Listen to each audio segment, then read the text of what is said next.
I didn't notice it right away. That's the funny part, how betrayal can be quiet. Not a scream, not a slap, not even a word. Just a shift in space. A rearrangement. One picture down, another put up. Something you walk past a dozen times before the weight hits you. It was a Thursday night. Late. Ryan had gone upstairs to finish a science project, or more likely, to pretend to. Laura was folding laundry, the TV humming some background drama she wasn't watching. I came in from the garage. My hands still smelled of motor oil. The dryer was broken again. Of course it was. I'd spent the last 3 hours lying on the concrete floor, twisting rusted bolts, getting a machine to work that no one even thanked me for using. I walked into the living room to get a drink. That's when I saw it. Nick, in a frame, right there on the mantel where the family photos went, where birthdays and Christmases and class pictures sat in polished wood and glass. And there he was, smiling, arms slung around Ryan's shoulders like a man who had earned it. Father's arm. The photo wasn't new. I recognized it. It was taken last summer at some public park. One of those catch-up visits Nick demanded twice a year when guilt flared up or his girlfriend left him again. Laura had taken Ryan out that day without telling me why. Said they needed mother-son time. I didn't ask. I'd learned by then that questions bought silence, not answers. But now I saw the truth of that day. Captured, printed, and placed dead center above the fireplace. Not off to the side. Not tucked into a collage. Dead center. I looked around the room, like a man waking up in the wrong house. I checked again. My photo, the one of me and Ryan at his 6th grade science fair, standing next to a cardboard volcano we built together, was gone. I checked the side shelf. Nothing. The cabinet. Gone. I didn't say anything. Not right away. Instead, I walked upstairs. Opened the drawer of the hallway side table, the one where loose mail and forgotten chargers went to die. There it was. Our photo. The one with me kneeling beside Ryan, holding a ribbon he won. Our hands both stained with spray paint from that ridiculous papier-mâché experiment. It was wedged between a stack of old birthday cards and a half-dead flashlight. I stood there holding it. I don't know how long. When I came back downstairs, Laura was sitting on the couch scrolling her phone. I held the frame out. Did this fall? She glanced up, barely, then back to her screen. No, she said flatly. I moved it. I waited for more.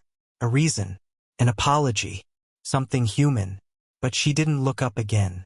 Why? That was the only word I could manage. One syllable. Like my throat had forgotten how to do more. Her thumb hovered above the screen. Her face didn't change. He's Ryan's real father, she said. It makes sense. I stood there, photo in my hand, like a man holding proof that he had been replaced. Real father, I repeated. Not loud, not angry, just trying the words on. She shrugged. Well, you're my husband, not his dad. Not his dad. Not even a hesitation when she said it. Like it was a fact. Like saying the sky is blue, or the milk expired yesterday. That was the moment something shifted in me. Not anger, not even hurt. Something lower, quieter. Like the sound of an engine dying after sputtering for too long. The last little cough of a man who'd held on, believing it mattered. I nodded. That's all I did. Nodded. Turned away. I didn't confront her. I didn't throw the photo. I didn't ask her to reconsider. I'd already lost something I couldn't name, and trying to fight for it felt like trying to catch smoke. This didn't happen overnight. That's the part most people don't understand. No one ever wakes up and decides to replace you in a single morning. It happens slow, like rust, like cancer, like water dripping through a crack until the floor caves in. It started with little things. A year ago, she stopped asking me to come to parent-teacher conferences. Said Ryan would feel more comfortable if it were just her. He doesn't want to explain who you are, she told me once. It's just easier. Then it was birthday parties. Ryan turned 12 and I wasn't invited to the planning. The cake showed up with love, Mom and Dad written on it. Not my name, Nick's. I'd asked Laura about it. She said it was just a figure of speech. Then came the weekends. They used to be sacred, mine and Ryan's. We'd build things in the garage, go fishing at the lake. I taught him how to sand wood, how to replace a fuse, how to cut in paint along a ceiling. All the little things my father never taught me. I gave those to him, thinking I was passing down something real. But then, one Saturday, Laura told me, "Nick's taking him for the weekend." Just like that, I blinked. "Since when?" She looked annoyed. "Since I decided. Ryan needs time with his father." I said, "I thought that was me." She laughed.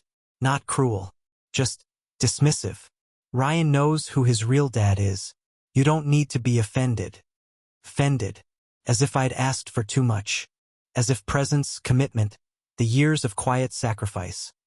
Rides to school, scraped knees cleaned, dinners cooked, lights left on until curfew, were worth less than blood.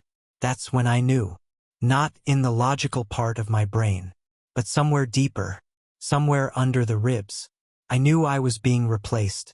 Not suddenly, not dramatically, slowly, with a smile, with silence, with decisions I wasn't part of. The strange, the things you start to notice when you're no longer welcome. The way Laura started locking her phone. The way she used I instead of we when talking to Ryan. The way she'd praise Nick in front of me. "He's really trying now," she'd say. "He's getting better." Like a stray dog learning tricks. One night I came home late. The house was dark except for the kitchen light.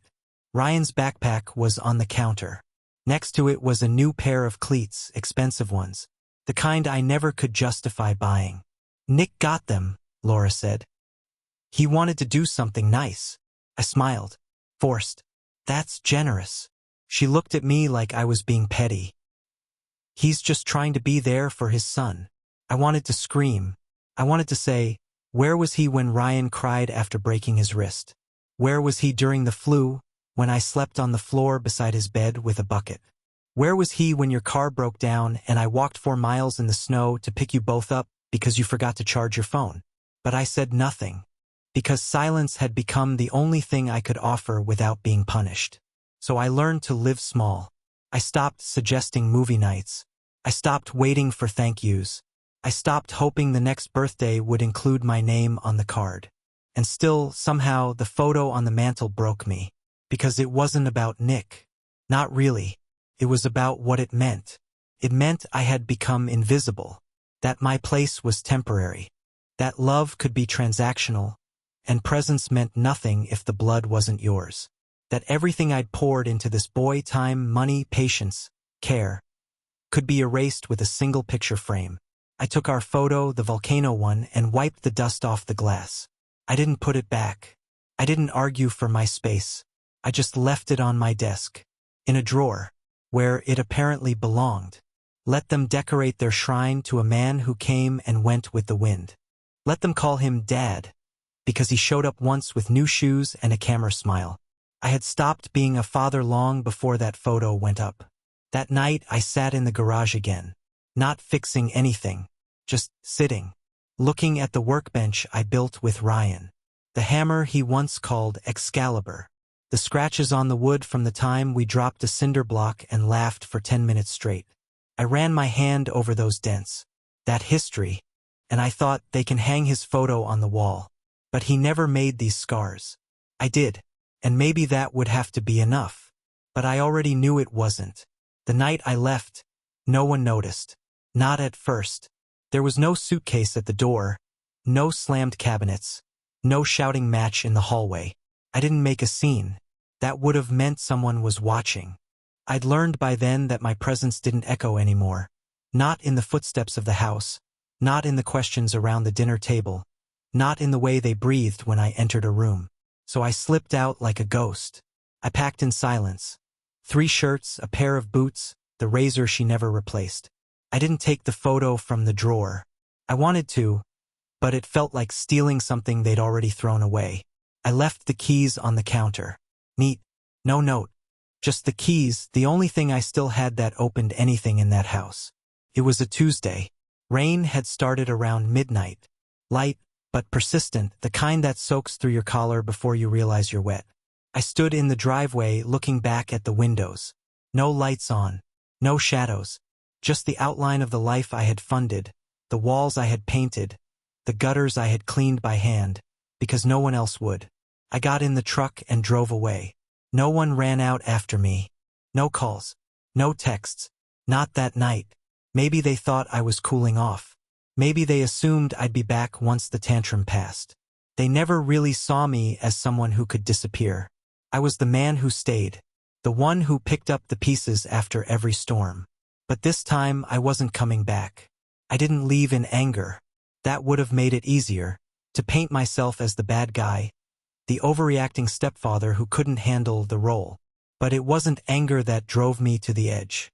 It was something deeper, something emptier, the kind of quiet you carry inside when the people you love walk through you like air. There's a kind of violence in being unneeded. I didn't tell anyone where I went. Just found the first short-term rental I could afford. A second-floor apartment above a closed-down barber shop. The hallway smelled like bleach and cigarettes. The walls were thin. I could hear the guy next door coughing until dawn. Still, it was mine. No photos on the mantel. No mantles, even. Just a chipped kitchen counter and a mattress on the floor. The silence didn't hurt right away. At first, it felt like breathing underwater after months of drowning. No passive-aggressive glances. No reminders of what I wasn't.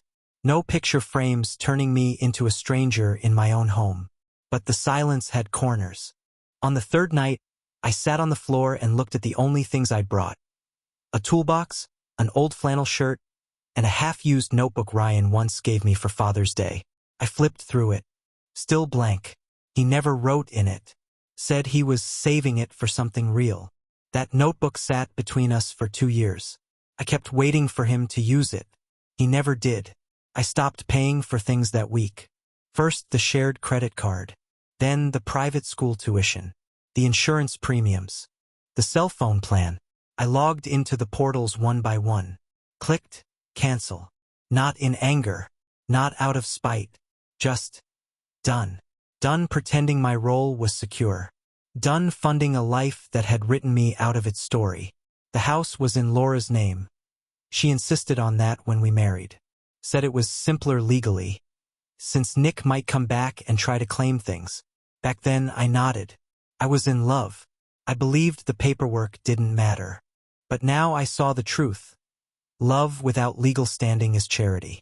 And I'd been giving away my life like it was spare change. The truck was mine. Paid in full. The bills? All mine.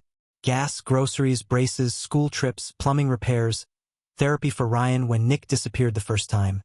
I paid for all of it. Quietly. Without complaint.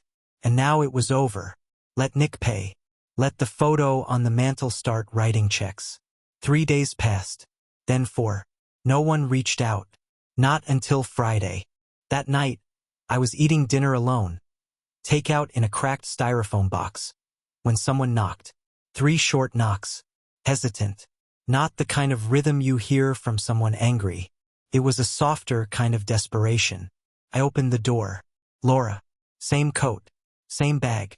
Same tired eyes that used to hold something like kindness. She didn't smile. She didn't apologize. She just stood there like someone who'd come to collect a debt she couldn't name.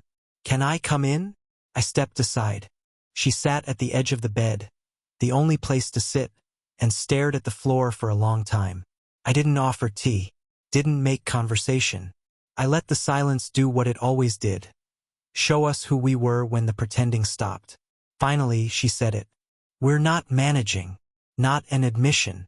Not a confession. Just a statement. Like reporting the weather. I nodded once.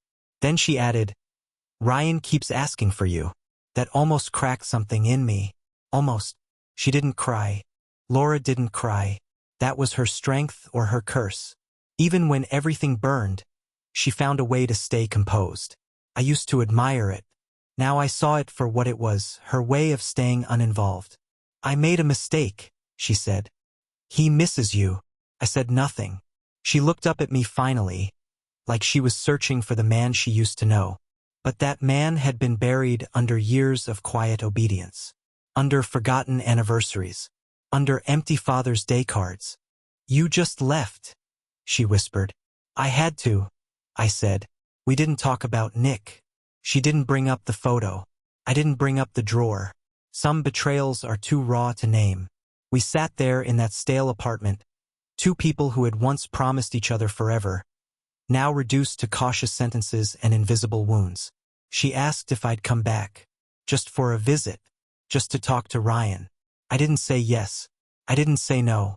I said I'd think about it. Because for the first time in years, I wasn't rushing to fix what someone else had broken. I walked her to the door. She paused there, hand on the frame. I didn't know it would hurt you, she said. The photo. I looked at her, and I told the truth. It didn't hurt. Clarified. She nodded like she understood. But I don't think she did. Not really. Not yet.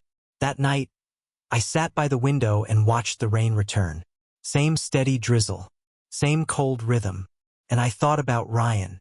About the time we built a birdhouse that leaned to the left. He said it looked quirky.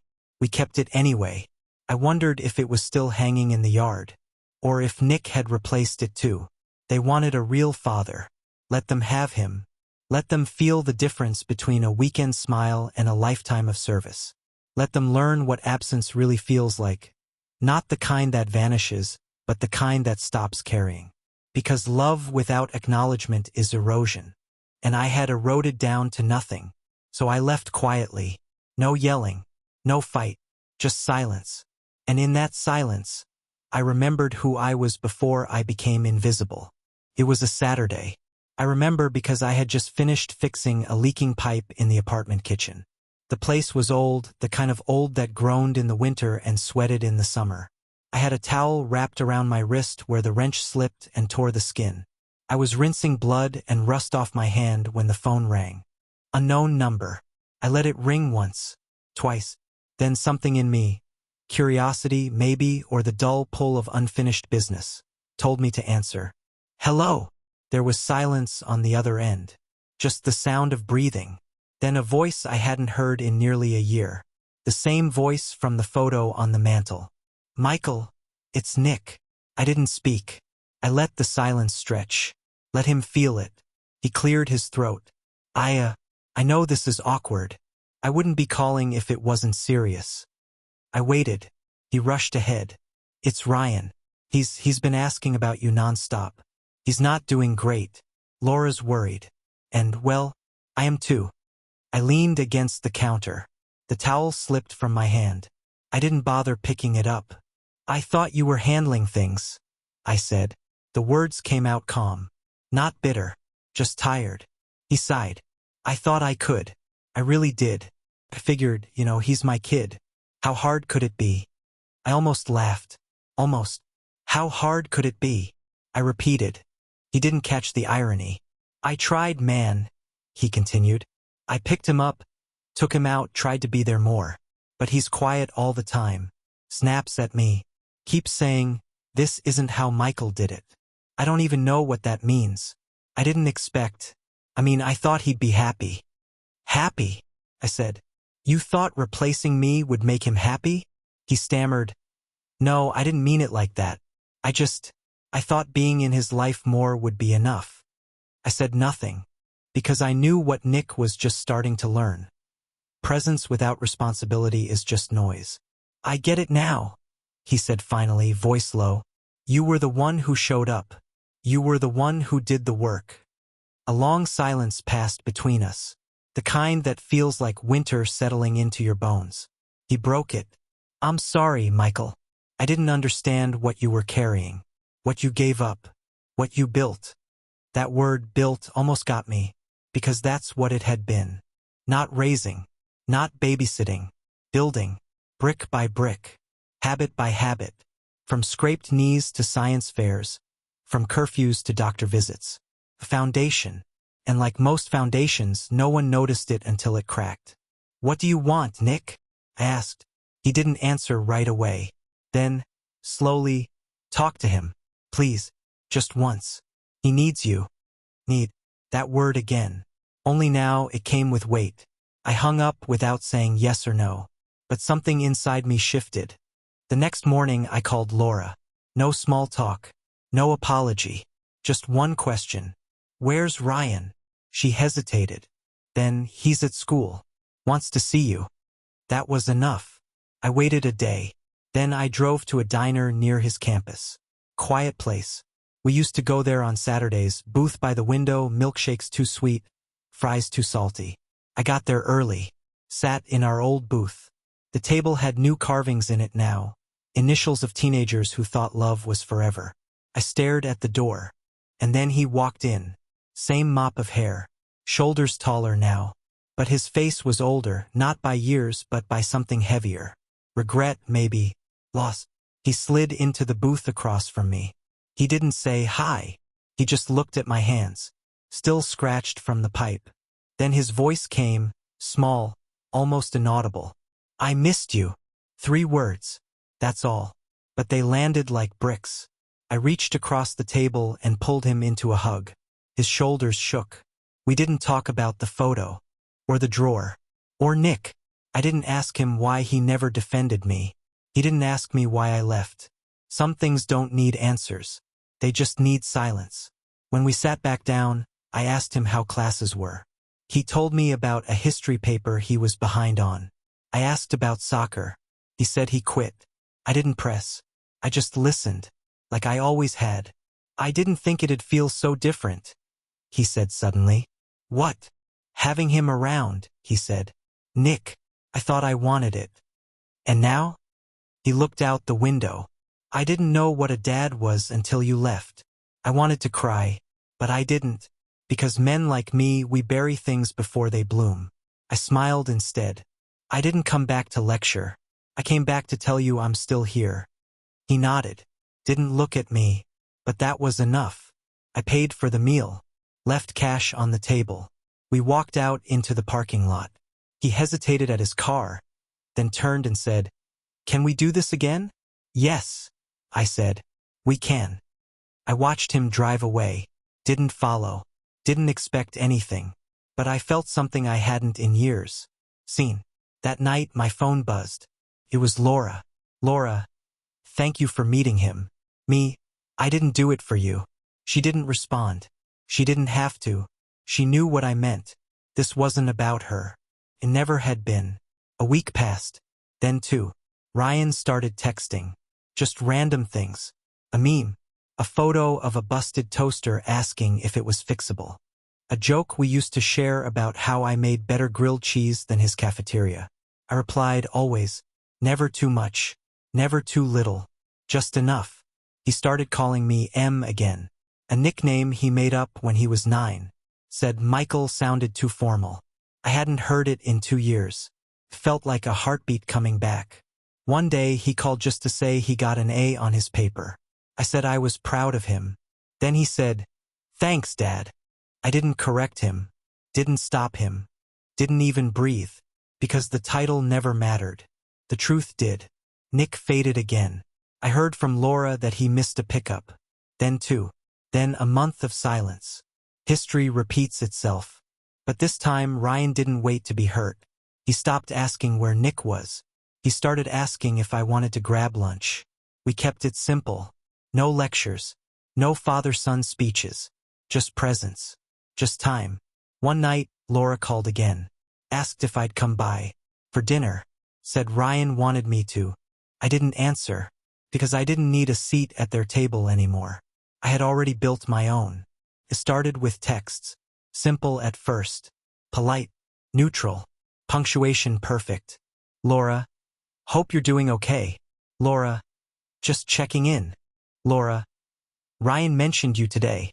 I didn't answer most of them. Not because I wanted to hurt her. Not out of pettiness.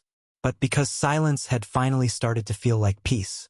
And when you've lived for years in a home where your voice meant less than a stranger's, peace feels like revenge. After the messages came the calls.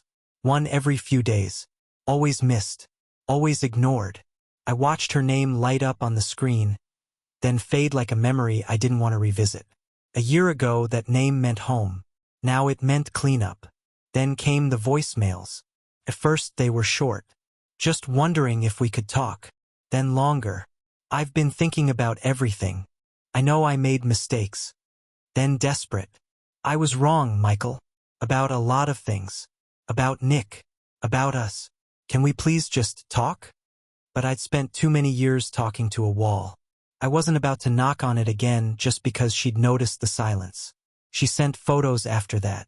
Ones I didn't ask for. Ryan with his arm around me at the diner. A picture she must have pulled from his phone.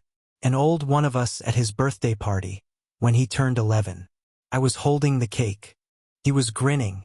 She captioned it, "Laura, you mattered. You always did. But captions come cheap. Sacrifice doesn't.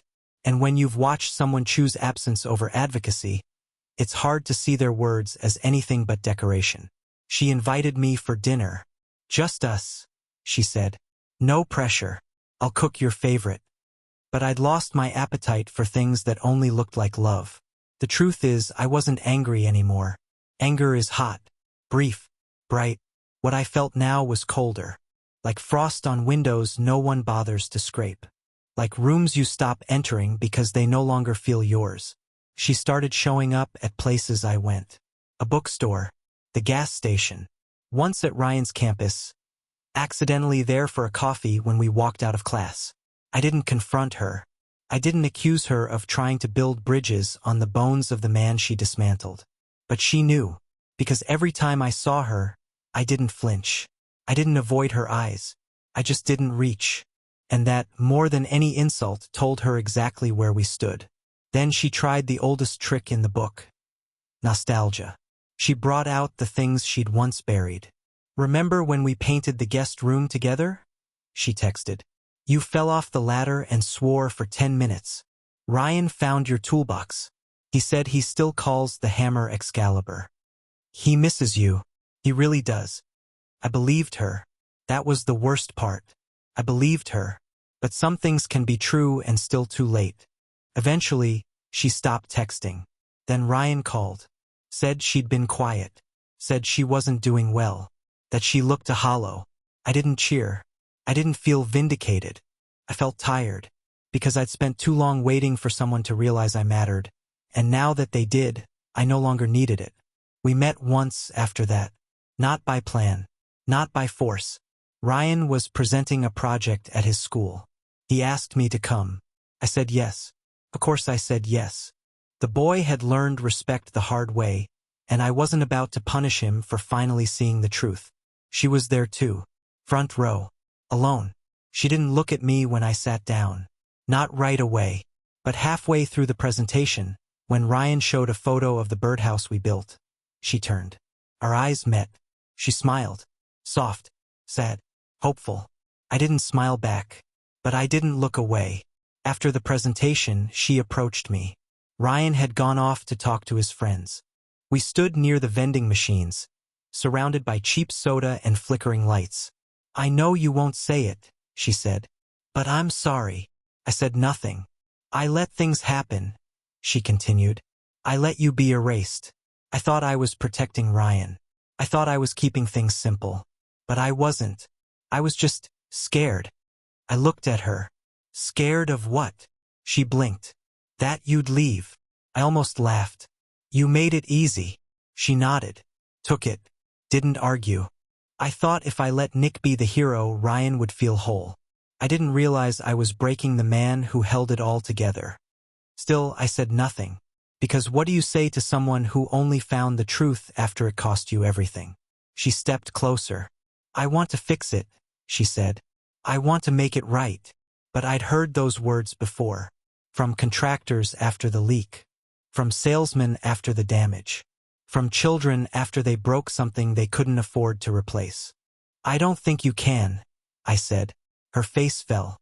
And in that moment, I felt something I hadn't expected. Pity.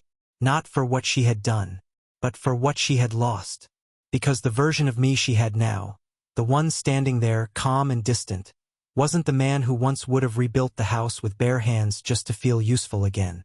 That man was gone. And what stood in his place didn't need to be needed anymore. We walked outside together. Ryan waved from across the parking lot. I walked to him. She didn't follow. She stood there, watching, as if trying to memorize a man she once forgot. That night, she sent one final message. "Laura, If you ever want to come home, the door's open. And I stared at it for a long time. But I didn't reply. Because home isn't a place where your photo ends up in a drawer. Home isn't a place where your name only matters when the bills are due. Home isn't silence in a room you paid to heat. Home is a place where your presence has weight. And that house, that chapter, no longer held mine. I had found something else. Not a new family. Not a new role. But a new truth. That I was enough. That I had always been enough. Even when they didn't see it. And now that they did, I no longer required their sight. So she tried to bring it all back. The smiles. The dinners. The empty promises dressed up as progress. But I was already gone. Not in miles. But in meaning. Because the man she wanted back, the man who built his worth around being allowed to stay, no longer existed. He'd finally stepped outside. And stayed there. Tell me, was I wrong not to return? Was it cruel to leave them in the silence they once handed me? Or was it the only way to reclaim a name they never gave me? Was it justice to walk away? When the door finally opened too late, you tell me, what would you have done?